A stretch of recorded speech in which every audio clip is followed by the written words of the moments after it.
మా ముద్దుల రాకుమారుడు, మా బంగారు కొండ.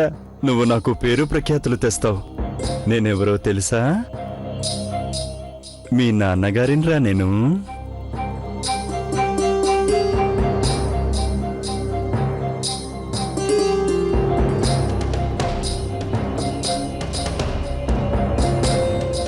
మీరిక్కడేం చేస్తున్నారు?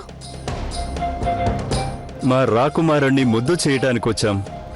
అయినా నేను కనీసం తన్ని ఎత్తుకోకూడదా? తనని నాకిచ్చింది మీరేనని ఒప్పుకుంటాను.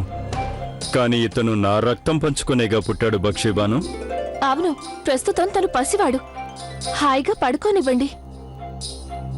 వెళ్ళు, మీ అమ్మీ జాన్ దగ్గరికే వెళ్ళు నాన్నా. హాయిగా నిద్రపో.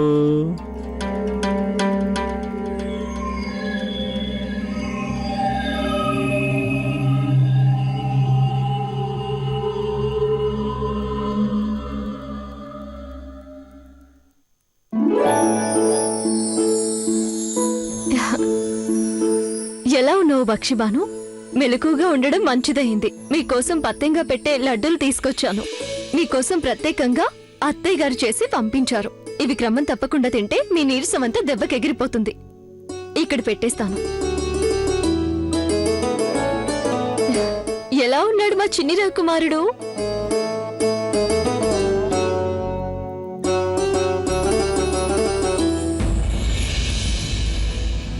ఏంటి బక్షిబాను, మీరేదో ఆందోళన పడుతున్నారు? మీరు ఇక్కడికి రావద్దని మీకు ఇదివరకే చెప్పాను కదా. అది నేను ఈ లడ్డూలు ఇద్దామని ఇక్కడికొచ్చాను. అలాగే బాబును ఒకసారి చూద్దామనిపించింది. నేను ఎందుకన్నానంటే ప్రస్తుతం నాకంటే ఎక్కువగా మీకే విశ్రాంతి అవసరం. అలాగా? మీరు నా గురించి ఊరికి బెంగపడకండి. నేను వెళ్ళొస్తాను. అరే, వీరి దుస్తులు తడిపేసుకున్నారు.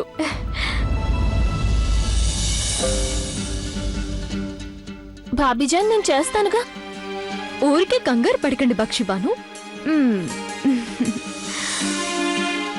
నేను మీ అత్తయ్యని చిన్ని రాకుమారా.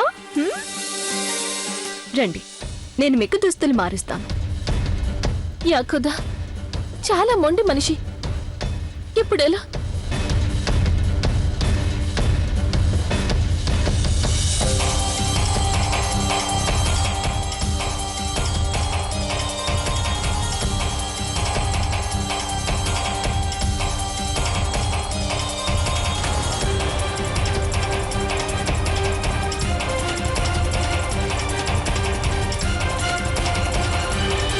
భగవంతుడా,